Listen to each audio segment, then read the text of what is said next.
Assalamualaikum warahmatullahi wabarakatuh. Kali ini saya akan membahas tentang konsep dasar manajemen dan konsep manajemen keperawatan. Oke, sebelum kita mulai, saya minta dulu. Bagaimana kabar kalian semua hari ini?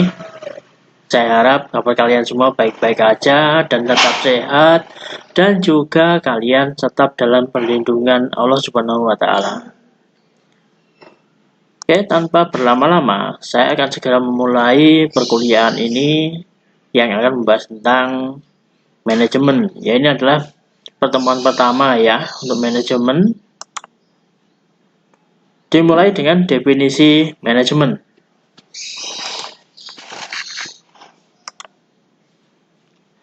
Secara umum, definisi dari manajemen yaitu manajemen berasal dari kata to manage, yang artinya mengatur. Istilah manajemen telah diartikan oleh berbagai pihak dengan perspektif yang berbeda. Misalnya, pengelolaan, pembinaan, pengurusan, ketatalaksanaan, kepemimpinan, pemimpin, ketata pengurusan, administrasi, dan sebagainya. Manajemen itu merupakan suatu proses untuk mewujudkan tujuan yang diinginkan.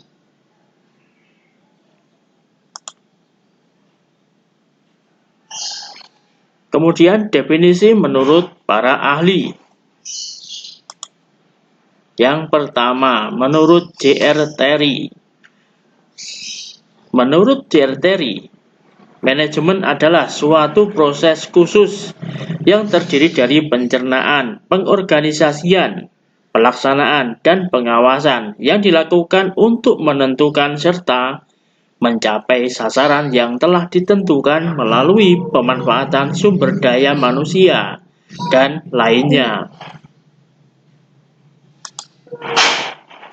Berikutnya, menurut Harold Cohn dan Cyril O'Donnell, ahli lainnya mengartikan manajemen sebagai usaha mencapai suatu tujuan tertentu melalui kegiatan orang lain. Dengan demikian, manajer mengadakan koordinasi atas sejumlah aktivitas orang lain. Dengan demikian, manajer mengadakan koordinasi atas sejumlah aktivitas orang lain yang meliputi perencanaan, pengorganisasian, penempatan, pengarahan, dan pengendalian. Yang ketiga, Dr. Andes Haji Malayu, SP Hasibuan. Menurutnya, manajemen adalah ilmu dan seni mengatur proses pemanfaatan sumber daya manusia dan sumber-sumber lainnya secara efektif dan efisien untuk mencapai suatu tujuan tertentu. Berikut. Dan kesimpulannya dari definisi menurut para ahli di atas. Yang pertama, manajemen mempunyai tujuan yang ingin dicapai. Yang kedua, manajemen merupakan proses yang sistematis, terkoordinasi, kooperatif, dan terintegrasi dalam memanfaatkan unsur-unsurnya. Yang berikutnya, manajemen harus didasarkan pada pembagian kerja, tugas, dan tanggung jawab. Yang keempat, manajemen baru dapat diterapkan jika ada dua orang atau lebih melakukan kerjasama dalam suatu organisasi. Yang kelima, manajemen merupakan perpaduan antara ilmu dan seni.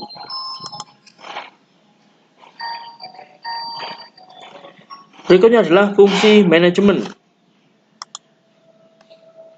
Yang pertama adalah perencanaan atau planning. Perencanaan adalah proses penentuan tujuan dan pedoman pelaksanaan dengan memilih yang terbaik dan dari alternatif-alternatif yang ada. Perencanaan juga adalah fungsi seorang manajer yang berhubungan dengan memilih tujuan-tujuan, kebijaksanaan, prosedur-prosedur dan program-program dari alternatif-alternatif yang ada. Yang kedua, pengorganisasian. Pengorganisasian adalah suatu proses penentuan, pengelompokan, dan pengaturan bermacam-macam aktivitas yang diperlukan untuk mencapai tujuan.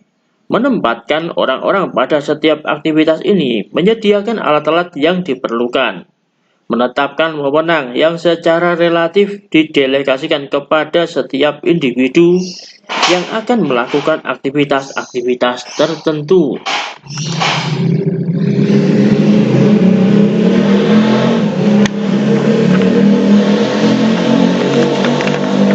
Yang ketiga, pengarahan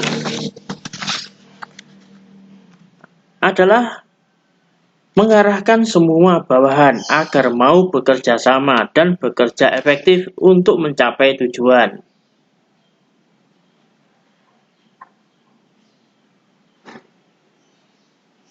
Dan juga ada pengertian lain, yaitu pengarahan adalah membuat semua anggota kelompok agar mau bekerja sama dan bekerja secara ikhlas, secara bergairah untuk mencapai tujuan sesuai dengan perencanaan dan usaha-usaha pengorganisasian. Yang berikutnya, pengendalian.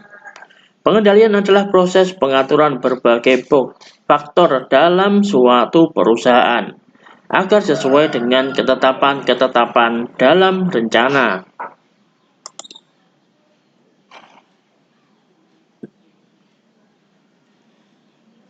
Berikutnya, unsur-unsur manajemen.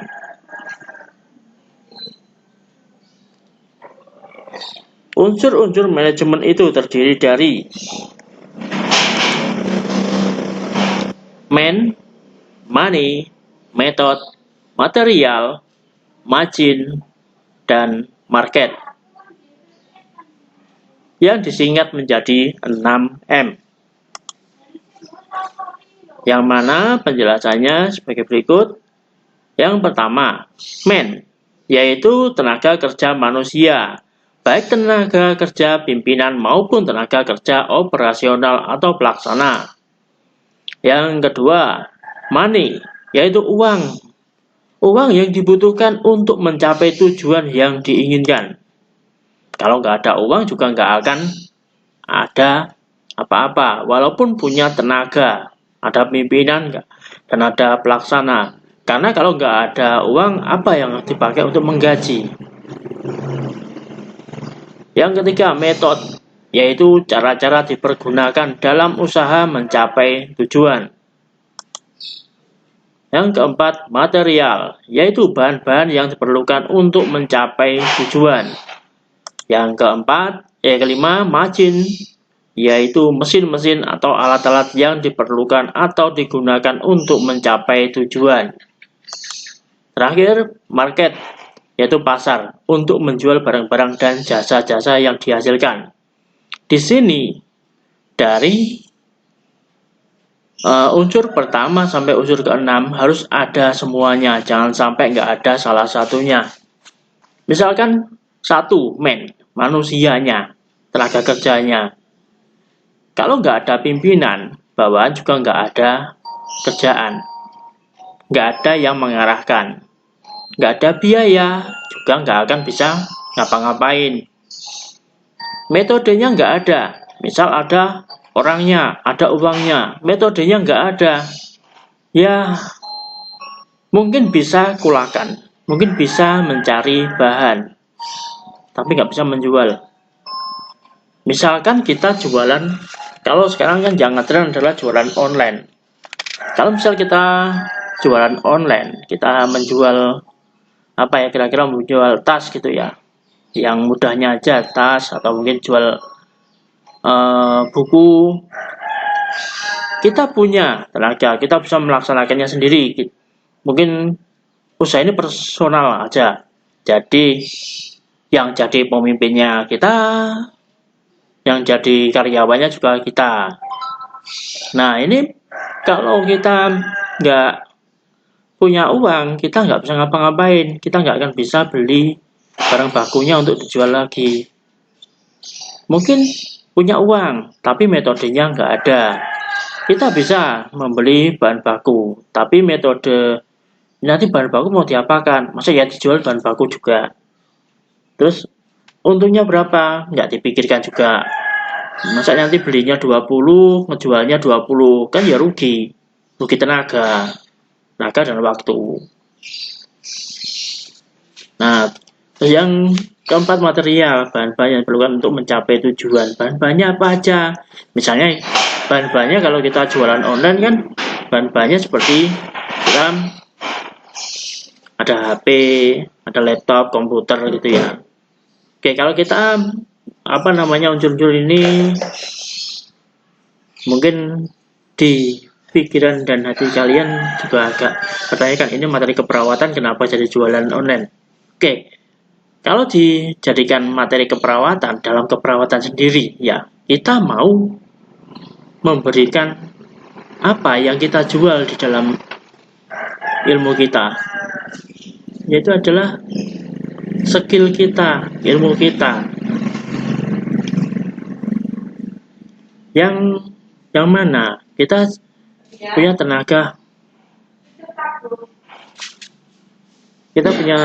yaitu kita sendiri sebagai pemimpin dan juga sebagai operasional. Money, kita juga butuh uang. Di mana saat kita mau ke tempat kerja, kita juga butuh uang untuk beli bensin. Atau mungkin nggak pakai bensin, mau jalan kaki, monggo. Tapi kalau jaraknya dekat silahkan. Tapi kalau jaraknya lebih dari 1 kilo, mending pakai kendaraan. Minimal pakai sepeda ontel lah. Karena pakai sepeda ontel, sepeda pancal itu ya. Terus metodenya. Metode apa yang kita gunakan agar kita itu bisa menjual skill kita, ilmu kita. Terus material, bahan-bahan apa yang dibutuhkan? HP pastinya. Sekarang yang kita butuhkan adalah HP, gadget ya, sama laptop dan komputer. Kalau yang mudah dibawa kemana-mana pastinya laptop sama gadget. Kemudian mesin atau mesin-mesin. Mesin-mesin yang diperlukan dalam keperawatan itu apa? Banyak sekali. Yang paling mudah itu adalah seperti stetoskop, terus tensi, termometer. Itu adalah mesin-mesin yang kita sebagai seorang perawat.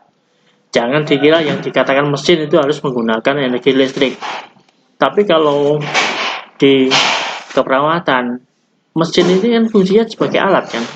Jadi alat-alat wajib seorang perawat itu adalah tensi, stetoskop, terus kemudian sama alat pengukur suhu. Itu wajib ada. Wajib punya seorang perawat itu. Mungkin alat-alatnya lain seperti handscoon. Kalau sekarang yang untuk di masa pandemi ini kan kita wajib punya masker. Maskernya harus double. Masker kain sama masker medis. Kemudian market, yaitu pasar untuk menjual barang dan jasa yang dihasilkan. Kita bisa menjual kemanapun yang kita inginkan. Harus ada marketnya ya. Oke, next.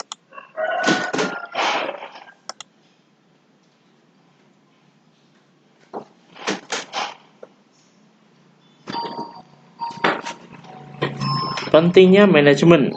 Pada dasarnya kemampuan manusia itu terbatas, sedangkan kebutuhannya tidak terbatas. Usaha untuk memenuhi kebutuhan dan terbatasnya kemampuan dalam melakukan pekerjaan mendorong manusia membagi pekerjaan, tugas, dan tanggung jawab. Dengan adanya pembagian kerja, tugas, dan tanggung jawab ini, maka terbentuklah kerjasama dan keterikatan formal dalam suatu organisasi. Dalam organisasi ini, maka pekerjaan yang berat dan sulit akan dapat diselesaikan dengan baik serta tujuan yang akan diinginkan tercapai.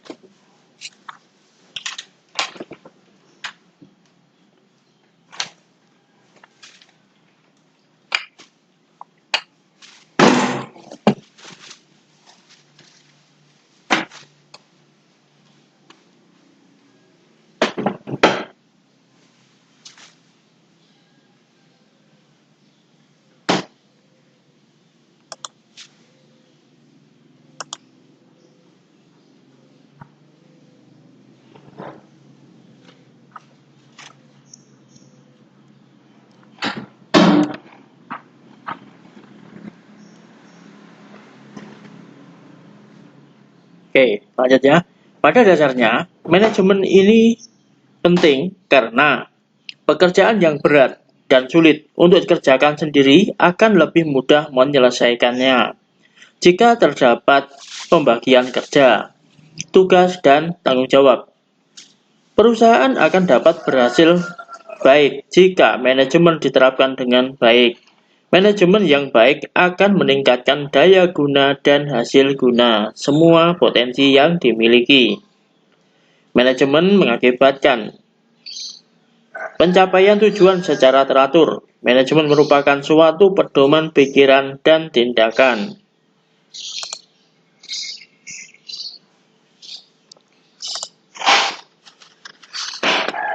Berikutnya tujuan manajemen.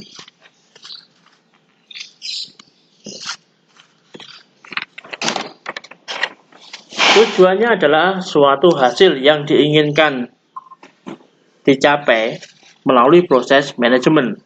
Tujuan yang dicapai selalu ditetapkan dalam suatu rencana. Karena itu, hendaknya tujuan pada potensi yang dimiliki. Jika tujuan jelas, realistis, dan cukup menantang, maka usaha-usaha untuk mencapainya cukup besar. Sebaliknya, jika tujuan diterapkan terlalu mudah atau terlalu muluk, maka motivasi untuk mencapainya rendah.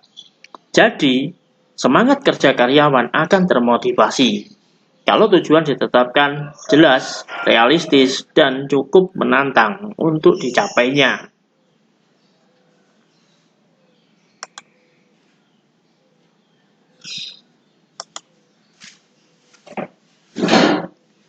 Setiap kegiatan yang dilakukan manusia diharapkan dapat mencapai tujuan yang diinginkan. Seperti kita ketahui, tujuan dalam manajemen sangat penting karena tujuan tersebut dapat terwujud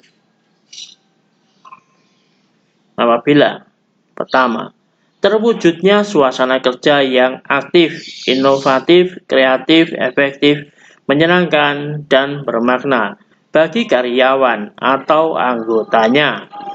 Yang kedua, terciptanya karyawan atau anggota yang aktif mengembangkan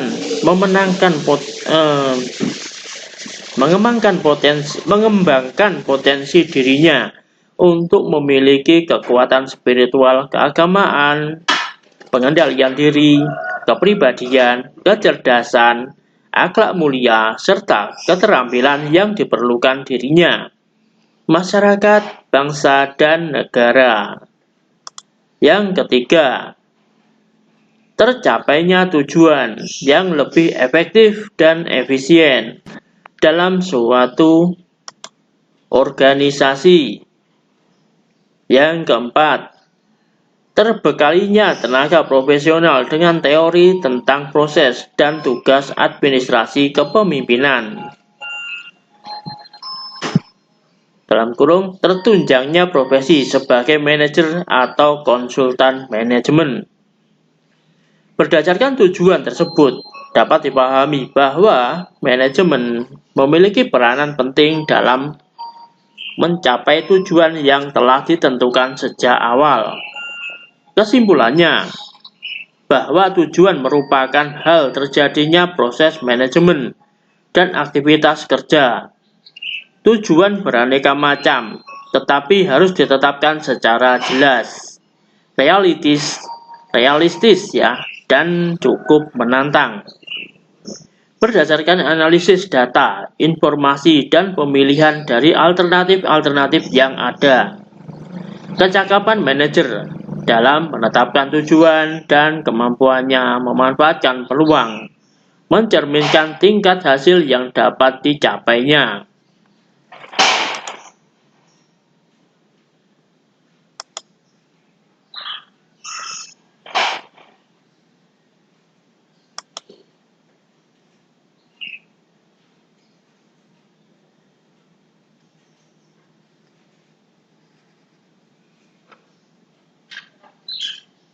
Kesimpulannya,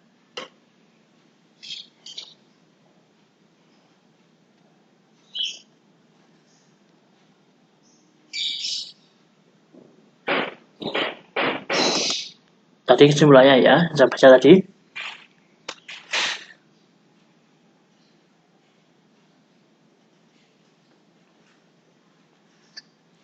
Berikutnya adalah manajemen keperawatan.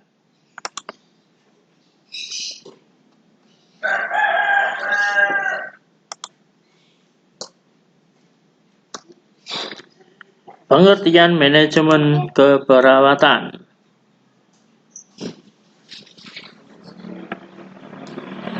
Manajemen keperawatan ini adalah suatu bentuk koordinasi dan integrasi sumber-sumber keperawatan dengan menerapkan proses manajemen untuk dapat mencapai tujuan dan objektivitas asuhan keperawatan dan pelayanan keperawatan.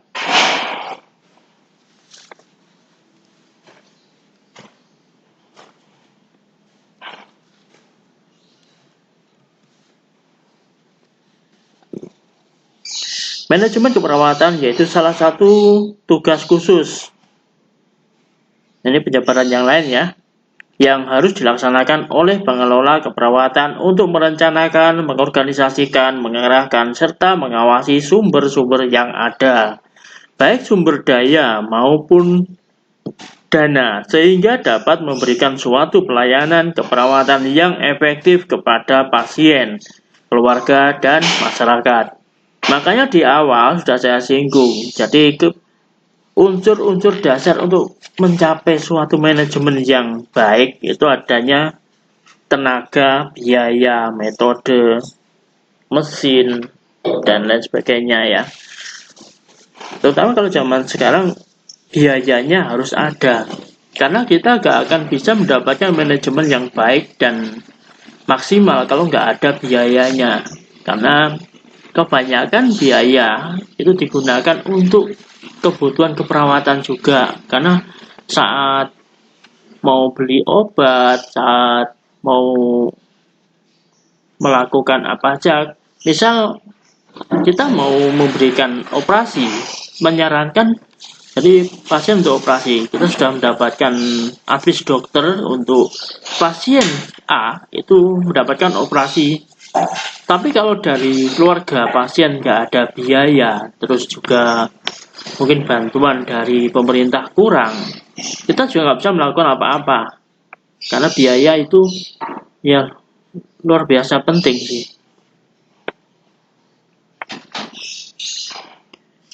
Kemudian manajemen keperawatan harus juga dapat diaplikasikan dalam suatu tatanan pelayanan nyata, yaitu di rumah sakit dan komunitas, sehingga perawat perlu memahami konsep dan aplikasi.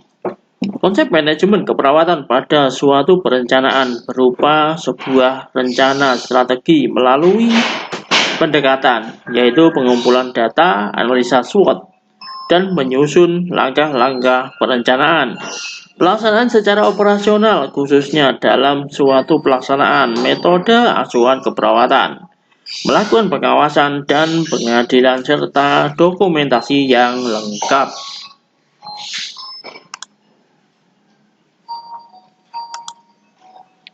Berikutnya, pengertian manajemen keperawatan menurut para ahli.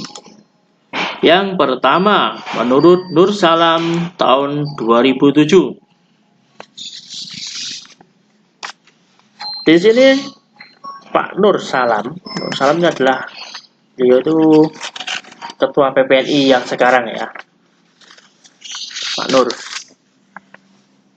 Manajemen keperawatan adalah suatu proses bekerja melalui anggota staf keperawatan untuk dapat memberikan asuhan keperawatan secara profesional. Yang kedua, Kelly dan Heidenthal tahun 2004. Manajemen keperawatan merupakan suatu proses dari perencanaan, pengorganisasian, kepemimpinan, dan pengawasan untuk dapat mencapai tujuan. Proses manajemen dibagi menjadi 5 tahap, yaitu suatu perencanaan, pengorganisasian, kepersonaliaan, pengarahan, dan pengendalian.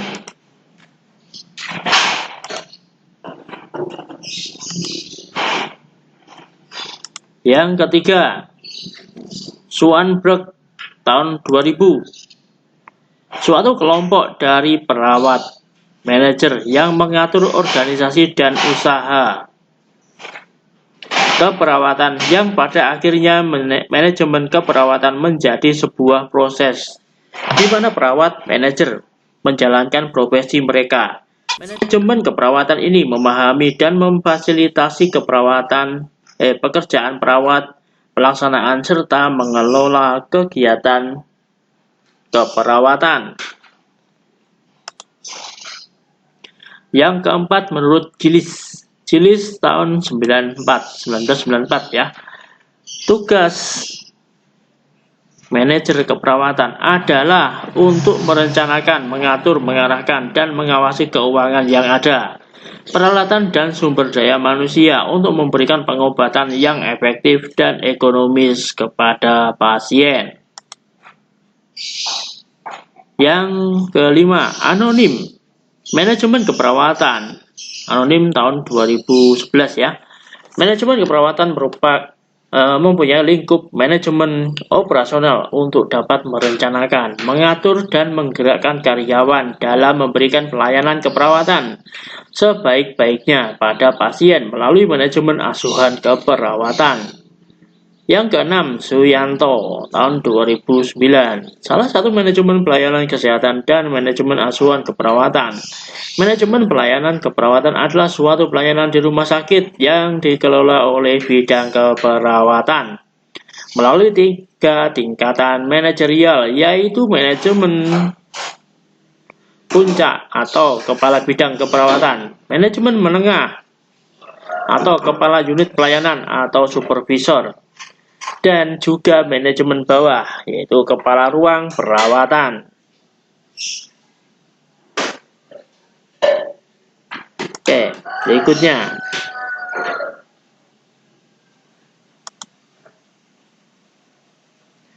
Prinsip-prinsip manajemen keperawatan. Yang pertama, sebagai perencanaan. Jadi kita harus punya rencana sebelum melakukannya.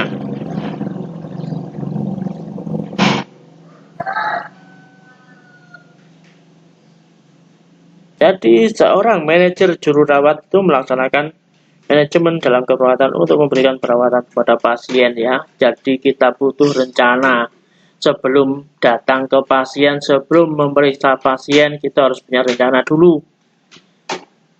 Rencana tidak harus dibuat setelah pengkajian. Sebelum pengkajian pun kita harus punya rencana dulu. Kita nanti ketemu pasien mau ngapain?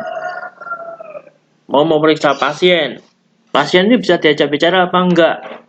Karena dilihat sekilas saja kita harusnya sudah tahu. Makanya kita itu punya prinsip dasar keperawatan dalam pengkajian. Itu ada yang namanya anamnesa.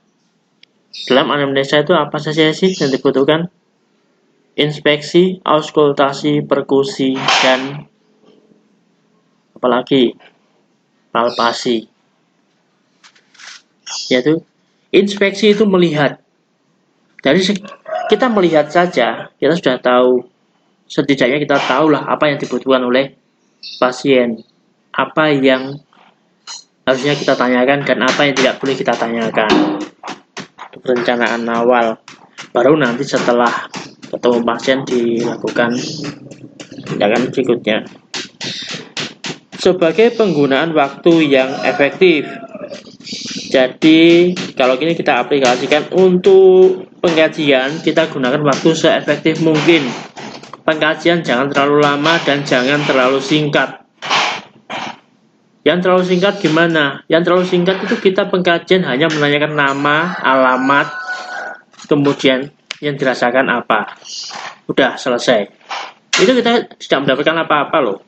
Kalau cuma, apalagi biasanya nanya cuma nama, alamat, habis itu isinya ngawur.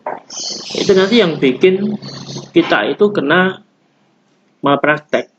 Kita kena teguran. Kalau kita waktu pengkajiannya asal. Yang terlalu lama gimana? Kita sudah mengkaji semuanya, masih aja kita ngobrol sama pasien yang ngalor ngidul, malah tanya saudaranya berapa, keluarganya mana, terus habis itu ada yang punya ini, punya itu kebanyakan.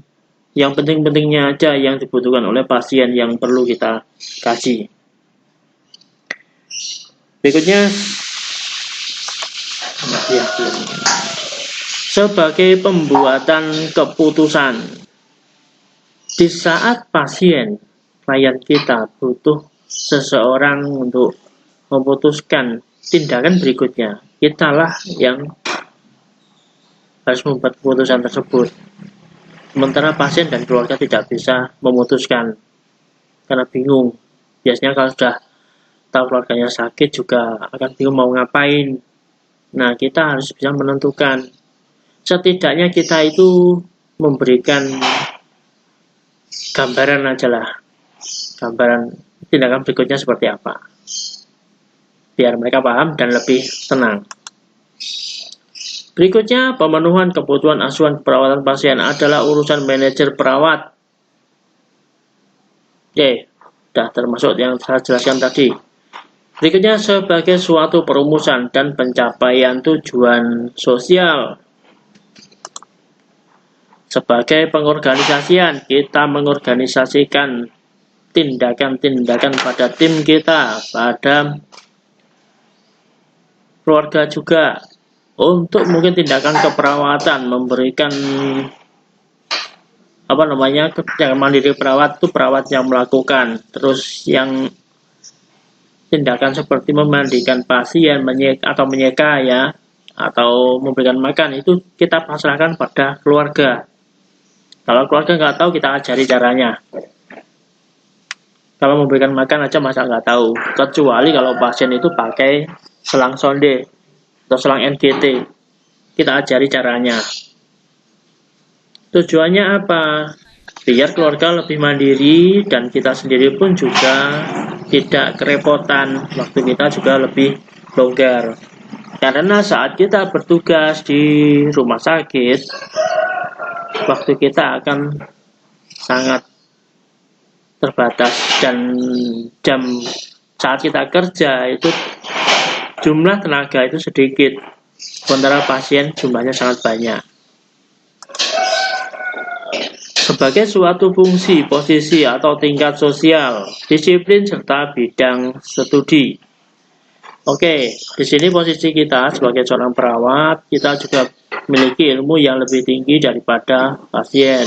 Walaupun ada beberapa pasien yang juga dia seorang tenaga kesehatan juga. Cuman kita harus tahu posisi mereka sebagai pasien. Jadi kita perlakukan selayaknya seorang pasien. Kecuali kalau mereka menyarankan untuk membantu. Sekalipun mereka membantu, kita juga harus pengawasan ke mereka. Karena apa? Kita yang bertugas, mereka hanya mengajukan bantuan situ aja. Jadi ya, kadang-kala saat dirawat di rumah sakit, ada salah satu keluarga teman sejawat kita yang sakit. Jadi kita harus tahu posisi kita sebagai yang kerja di situ. Berikutnya, sebagai bagian aktif dari divisi keperawatan, lembaga dan lembaga di mana organisasi itu berfungsi. Seperti kita yang punya organisasi kita adalah PPNI, Persatuan Perawat Nasional Indonesia. PPNI ini ada PPNI daerah, ada pusat, ada tingkat provinsi ya. Ketua PPNI kita harus tahu siapa ketua PPNI kita. Misalkan di ketua kita yaitu di Jombang, ketua PPNI-nya siapa. Di Jawa Timur sendiri ketuanya siapa. Di seluruh Indonesia siapa ketuanya. Jadi harus paham ya. Dan harus tahu nama-namanya. Budaya organisasi mencerminkan nilai-nilai kepercayaan.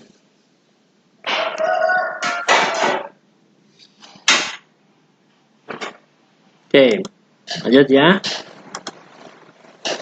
Berikutnya, untuk mengarahkan dan memimpin,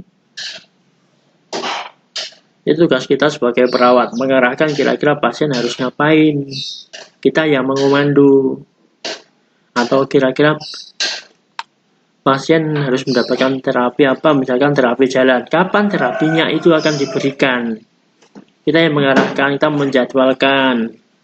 menjadwalkan ke pasien, berapa lama latihannya, di mana latihannya. Terus kita yang ngasih aba-aba, kapan pasien harus turun dari tempat tidur, turunnya gimana, kaki mana dulu yang turun. Kalau misalkan pasien itu dengan kursi roda, kita yang mengarahkan juga, kita yang membawa kursi rodanya ke pasien, dan pasien caranya turun gimana, kita ajari caranya turun dan caranya duduk di kursi roda seperti apa, seperti gimana ya. Next, untuk memotivasi pasien agar pasien itu bisa lebih semangat untuk sembuh, semangat untuk segera keluar dari rumah sakit. Jangan kita buat pasien itu nyaman di rumah sakit, terlalu nyaman, yang ada pasien nggak mau pulang nanti. Nah, bercanda ya. Oke, lanjut. Sebagai komunikasi yang efektif. Nah, di sini kita sebagai perawat kan fungsinya juga sebagai moderator ya. Selain kita komunikasi dengan pasien, kita komunikasi dengan teman sejawat kita, baik itu perawat, bidan, dokter, dengan profesi-profesi lainnya lagi. Terus kita juga sebagai moderator antara pasien satu dan pasien dengan keluarganya, kalau mungkin terjadinya konflik keluarga di saat dirawat ya. Biasanya kalau konflik itu muncul kalau ada penyakit yang tidak boleh diketahui oleh keluarga, atau keluarga tahu tapi pasien nggak boleh tahu. Nah, itu tugas seorang perawat menjadi moderator atau penyampai pesan. Ya, kita harus benar-benar ngomong. Sebagai pengendalian atau pengevaluasian, mengendalikan situasi dan mengendalikan tatanan ya, atau mengevaluasi. Jadi apa yang akan terjadi nanti dari hasil tindakan-tindakan yang sudah kita berikan, kita evaluasi apakah sudah tercapai tujuan yang kita inginkan atau sebagian atau bahkan gagal. Kalau gagal, kita harus mengoreksi diri kita sendiri. Apakah kita benar-benar melakukan tindakan seperti yang dibutuhkan? Kalau gagal, kecil sekali kemungkinan hampir nggak ada. Kecuali kita salah mendiagnosis pasien, kita salah memberikan diagnosa keperawatan pada pasien, yang mana itu didapatkan dari analisa data kita. Analisa data didapatkan dari pengkajian yang sudah kita lakukan. Kalau pengkajiannya ada yang salah, pasti nanti di analisa datanya juga nggak benar. Dan juga nanti waktu kita memberikan diagnosa perawatan, pastinya juga nggak akan jitu atau nggak akan sesuai, yang otomatis akan membuat rencana yang salah dan tindakannya pasti salah. Dan saat pengevaluasian itu kan saat kita mengevaluasi itu kan ada pemeriksaan fisik ulang sesuai dari hasil pemeriksaan fisik yang pertama. Kok ternyata nggak masuk, dan ada beberapa kasus yang harusnya ini sudah diketahui sejak awal, tapi malah kita nggak tahu. Itu akan menyebabkan hasil evaluasi itu tidak maksimal. Berikutnya, peran manajemen keperawatan.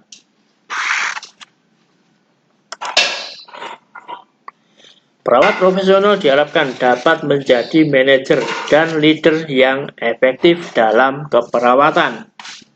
Hal-hal yang harus dilakukan yang terkait perannya sebagai manajer keperawatan adalah kompetensi yang harus dimiliki agar menjadi seorang leader yang efektif.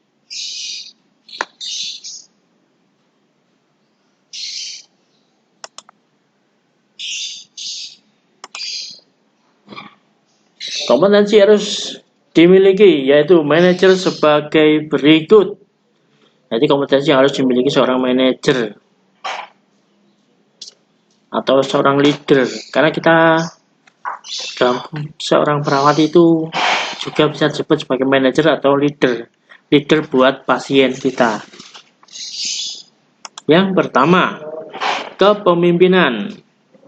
Berkomunikasi tentang organisasi, kegiatan organisasi, dan pelaksanaan perubahan.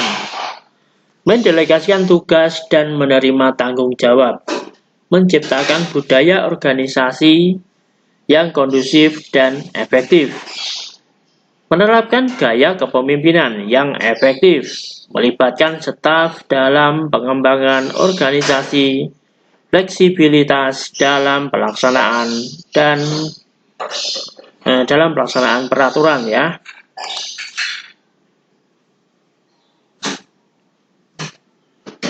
Berikutnya, pengambilan keputusan. Cepat tanggap terhadap perubahan yang tidak diharapkan, mengantisipasi perencanaan perubahan anggaran. Yang ketiga, hubungan atau komunikasi, empati, mendengar dan tanggap pernyataan staf, menciptakan situasi kondusif dalam komunikasi. Itu ya yang perlu diperhatikan.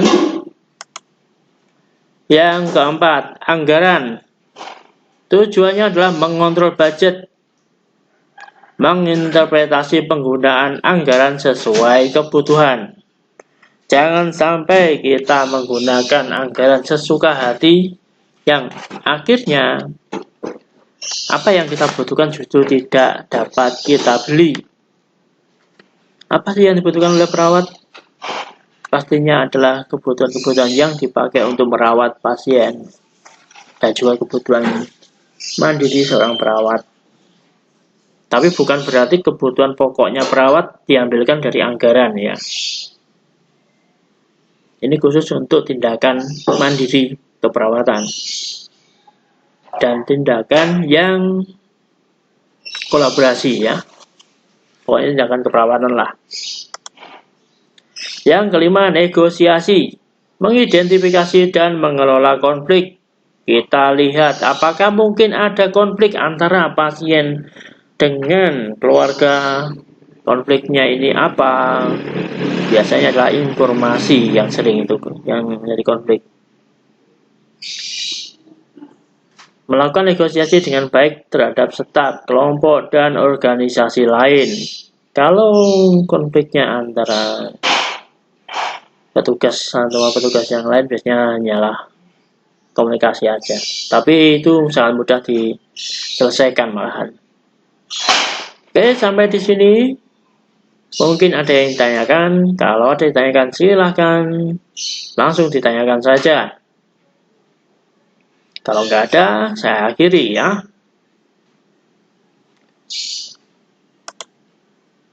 Baiklah. Ini memang tulisannya thank for watching, tapi saya ada tugas buat kalian. Saya nggak tahu kalian dapat tugas apa dari Pak Ricky ya selaku PJ. Saya minta dari materi saya ini, saya minta kalian buat resume materi yang saya berikan ini. Resume berbentuk video ya. Nanti dikirimkan ke saya. Buat resumenya hari ini juga, nanti malam kirimkan ke saya dalam bentuk video durasi 10 sampai 15 menit. Kalaulah kurang dari 10 juga boleh, tapi materinya harus benar-benar masuk. Oke, untuk materi ini yang mungkin kalian nanti ingin baca-baca lagi, ingin dengerin lagi yang saya jelaskan, kalian bisa lihat di channel YouTube saya. Mungkin akan saya share di channel baru saya, bukan yang Blangkon Bertopeng itu ya, tapi di nanti enaknya sih Blangkon Bertopeng yang mana ya? Nanti saya kabari lagi aja lah. Nanti kalian bisa ngecek sendiri di channel Blangkon Bertopeng itu atau di channel Dosen Idola ya. Saya punya 2 channel yang untuk pendidikan, yaitu ada Blangkon Bertopeng sama satunya lagi adalah Dosen Idola. Nanti kalian bisa lihat di sana, kalian mau mempelajari berapa kali pun terserah kalian. Pokoknya tugasnya nanti malam harus dikumpulkan ke saya dalam bentuk video durasi 10-15 menit. Isinya rangkuman dari materi yang saya berikan hari ini. Baiklah, saya akhiri. Wassalamualaikum warahmatullahi wabarakatuh. Dan kalian boleh langsung keluar dari Zoom.